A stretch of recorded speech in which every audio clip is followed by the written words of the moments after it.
in the second recordings of chapter 25, which discuss population genetics, we will talk about the forces that can cause changes in allelic frequencies.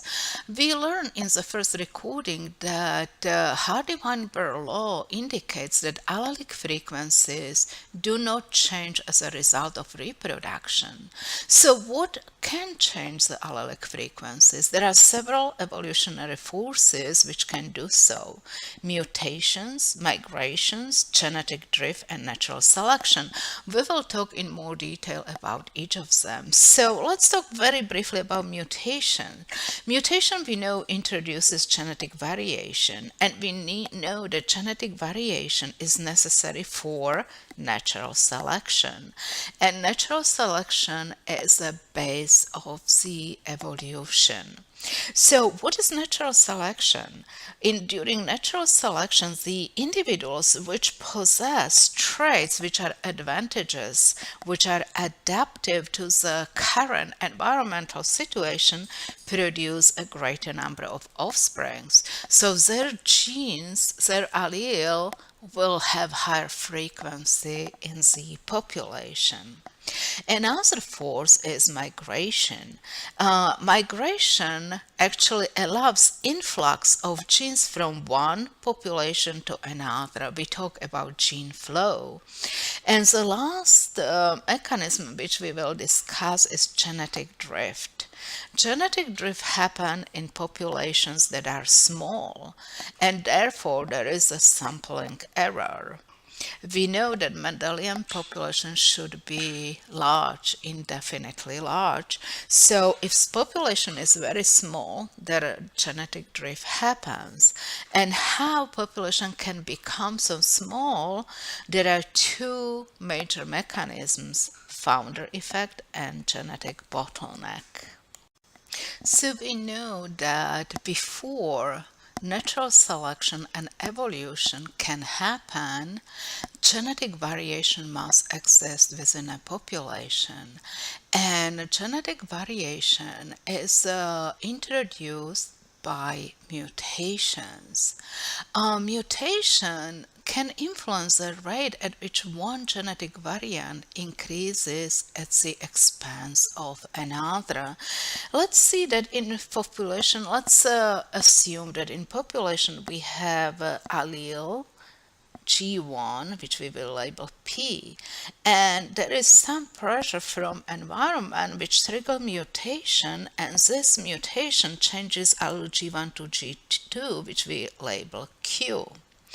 So so-called forward mutation which actually increase G2 happen because most allele are G1. So most allele are G1, there is higher chance that they can mutate to G2. When the number of allele G2 mutated allele increases, basically this gives a chance to reverse mutation which would actually reverse allele G2 back into G1. Eventually, the population will become in equilibrium, respectively the equilibrium is reached, and within this equilibrium, since we will get similar number of G1 and G2 allele, the number of forward mutation will equal to number of reverse mutation, because there is the same chance. Since the number of allele G1 and G2 is similar, both have chance to mutate either forward or reverse. So in conclusion, at equilibrium the allelic frequencies do not change even though the mutation in both directions continues, because the forward mutation are equilibrated by reverse mutation. We have to say that the mutation rates for most genes are low, and changes in allelic frequencies due to mutation in one generation is very small, and usually there is a long period of time which is necessary for population to reach mutation equilibrium, to come here. So the effect of typical mutation rate on Hardy-Weinberg equilibrium is very low, or we can even say is negligible, because many generations are required for a population to reach mutational equilibrium. Another process that may bring about change in allelic frequencies is the influx of gene flow due to the migration. The migration has double effect. It prevents population from becoming genetically different from one to another, at and it increases genetic variation within population. So how does this happen? Here we have a unidirectional model of migration right here outlined. Let's say that there are two populations, population 1 and population 2. You have allele pair A. Gene A has recessive allele and dominant allele. Recessive allele is labeled in red and dominant in blue. And let's say in population 1, the recessive allele has frequency Q1. You can see that this first population has much higher frequency of dominant allele and very low frequency of recessive allele. The population number 2 is opposite. The frequency of the dominant allele is low and frequency of recessive allele is very high. So let's say frequency of this allele here is equal to Q2. Now let's see what kind of changes unidirectional migration from population 1 to population 2 might cause. If actually members of the population 1 migrate to population 2, since there is much higher frequency of dominant allele in population 1, there is higher probability that individual which carries this allele would migrate to population number 2. So what would happen? Number of dominant allele in the second population will increase. So the difference between these two populations will decrease, and variability within the second population will increase. Now, know that the amount of changes in allelic frequency due to migrations depends on the difference in allelic frequencies and the extent of migration. Now you see that difference between these two populations decrease slightly. Imagine if there is another flow of migration, second and third flow of migration, which will again bring more dominant alleles to population number 2, so the difference will even decrease more and more, and the variation within this population too will increase. So to summarize, what we just said is, in summary, migration decreases variation between two populations, but increases variation within population. And imagine this would even be have higher impact if there is migration both way, if also members of population 2 migrate to population 1. So migration decreases variation between population but increases variation within population. And other mechanisms that can contribute to changes in allelic frequencies in populations is genetic drift. The Hardy-Weinberg law assumes random mating in an indefinitely large population. Now, in real population, it is impossible to reach indefinite size. So the size of every population is limited. We have populations which are large, which are medium size, which are small, and those which are really small. The smallest the population is, the smaller the genetic sample it possesses, and the greater the chance that its composition will deviate from that of the entire gene pool is. Now, the role of chance in altering allelic frequency can be compared to the flipping a coin. You remember we talked about that when we went over probabilities.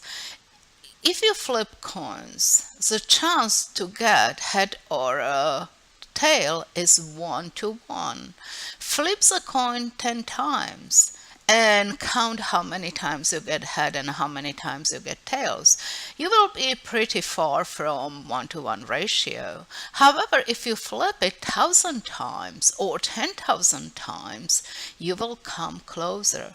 More often you flip the coins, closer to ratio 1 to 1 you come. So if you flip few times, it's the same as having small, very small population, which actually triggers so-called sampling error. When population size is small, a limited number of gametes unites. What does it mean that limited number of gametes mean there are only limited number of alleles they carried? So basically, when this limited number of gametes unite, which produce the individual of the next generation, chance influences which alleles actually are present in those limited samples, and basically this chance is behind genetic drift. Now, there are two major mechanisms how genetic drift can happen: via founder effect or genetic bottleneck. Founder effect refers to the establishment of a population by a small number of individuals. You have an example in book, the Amish population, which came to Pennsylvania. It was very small, and basically because of that small number, because of genetic drift, you can find increased frequency of certain allele in this population as compared to general populations. An example is an allele for polydactylism. Another mechanism is genetic bottleneck. It develops when a population undergoes drastic reduction in population size, such as northern elephant seals underwent during 19th century due to devastating hunting. We humans actually devastated many populations and triggered genetic bottleneck. Just take other populations, just other species, cheetah, Florida panthers. There are many examples of genetic bottleneck. Genetic drift changes allelic frequencies within population. We talked about that in previous slide, that by chance, basically there are certain alleles, certain limited number of allele which are in a limited number of gametes, and by chance some of them have a chance to actually be selected in that population. Here in this graph you have a computer stimulation of the possible changes in five different population. In each population they has a model or stimulate up to 30 different generations, and each population consists of 10 males and 10 females, and begins with Q 0.5. So there is equal number of P and Q, so there is number of heterozygotes the same. However, since chance plays a role in formation of allele, in formation of gamete with particular allele, and there is a very small number of individuals, so it would be a very random, so sampling error will be large. You can come up to outcome, whereas populations start to differ because each population actually change allelic frequency different way due to internal sampling error. If you look in population 1, you see that they fixed one allele. Basically, the other allele was eliminated from that population. Similar happened to population 5, but it was different allele. It was a one allele which was fixed. And population 2, 3, and 4 underwent different sampling error and basically have different frequencies of allele. So what you can see, what's this model, a mathematical or computer model tell us? Three basic things. Genetic drift produces changes in allelic frequencies within a population, and because the drift is random, allelic frequencies change randomly, and you can see difference in these five populations. A second effect of genetic drift is that it reduces genetic variability in population. You see great example population 1 and population 5 where genetic variability is decreased. So through random chance an allele may eventually reach a frequency of 1. When an allele has reached a frequency of 1, we say that it has reached fixation. Fixation then leads to a loss of genetic variability within population. Third effect is that genetic drift actually increases genetic diversity between population. If you compare population 1 and population 5, you see the divergence of these two populations. The last mechanism that we will discuss that can change allelic frequencies in population is natural selection.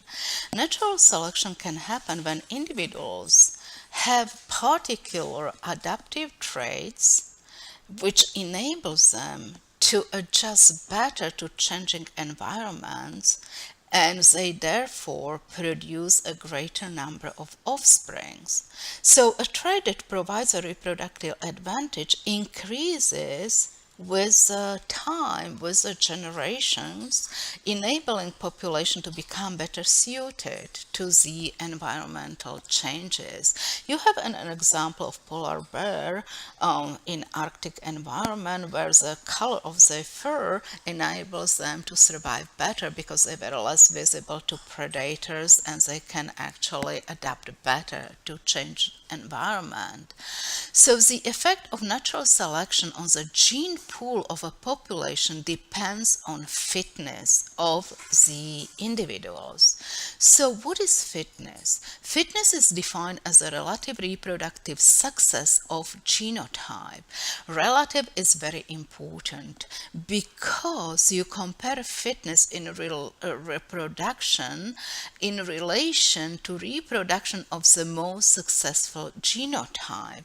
Let's say we have in population different genotypes. We start with genotype A1, A1 homozygous, A1, A2, and A2, A2.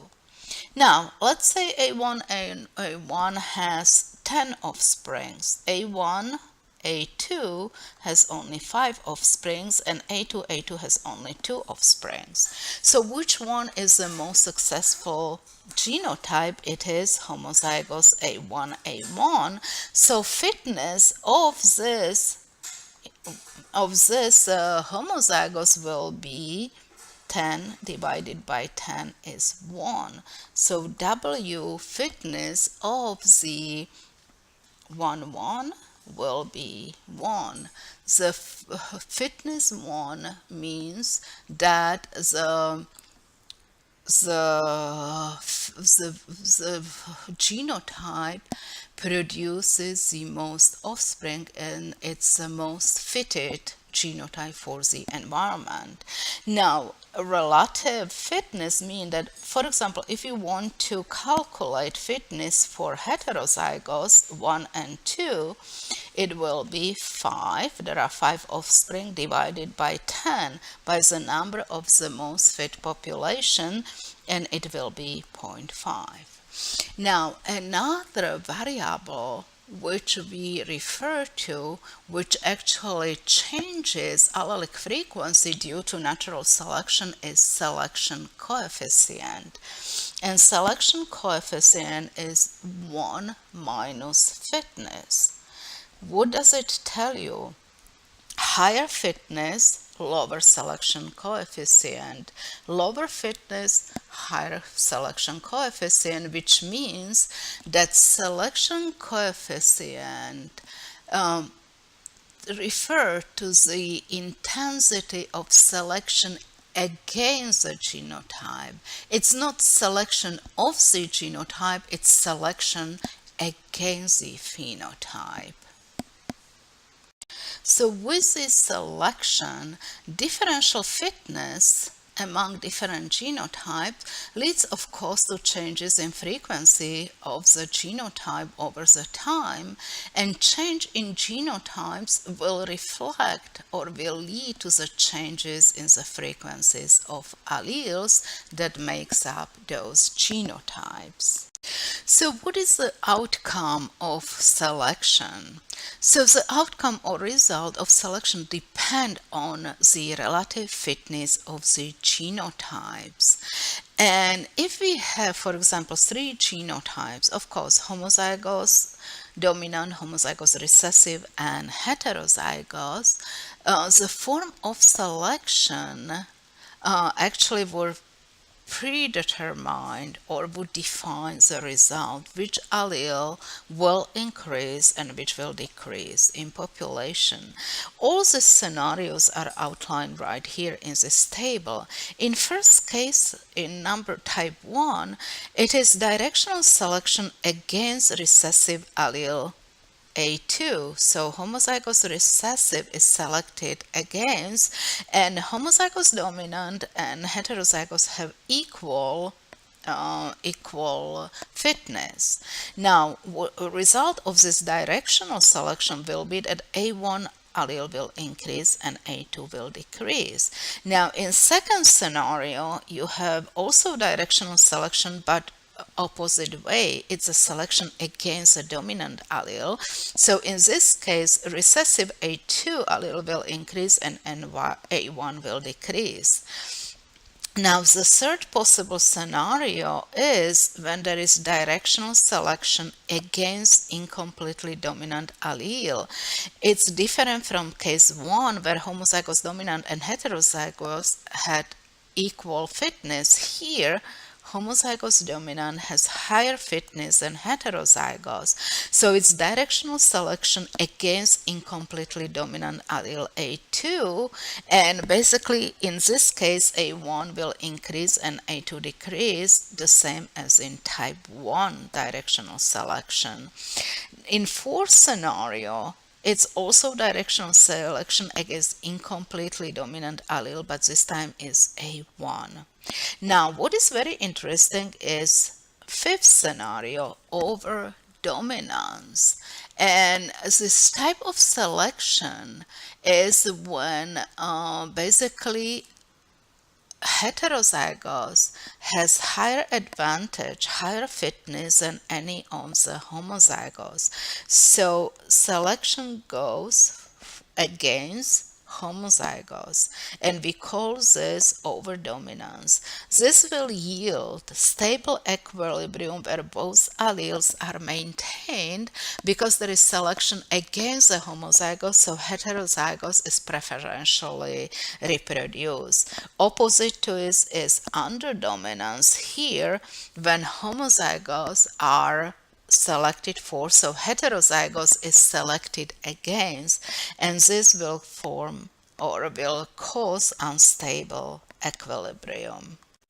This table summarizes effects of different evolutionary forces on allelic frequencies within populations, and it consider short-term effect and long-term effect. If you compare mutation and migration, you see that both within short-term change allelic frequencies within populations. However, in long-term, both can reach equilibrium. Mutation can reach equilibrium during long-term between forward and reverse mutations, and during migration, like source and recipient population can actually reach equilibrium during long-term. Now, genetic drift and natural selection can change both allelic frequency in short term. In long term, they can lead genetic drift, and directional selection can lead to fixation of one allele, while overdominance actually can establish equilibrium, functional equilibrium.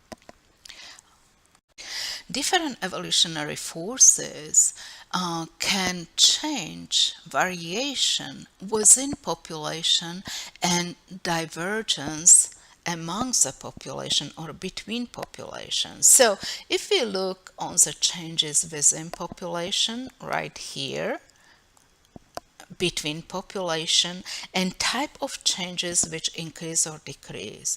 If you look on mutation and migration, this can increase genetic variation within population. Mutation and genetic drift and some form of natural selection can also increase genetic variation between populations. Now, what decreases genetic variation within population is genetic drift and sometimes of natural selection, so they would decrease genetic variation within population. Now, what decrease genetic variation between population? Of course, is migration. And some time of selection if two populations live under the same environmental pressure, so some type of natural selection can actually decrease genetic variation because in post population selection will be directional towards certain genotype or phenotype. But look on migration. While migration increases genetic variation within population, it decreases genetic variation between two populations.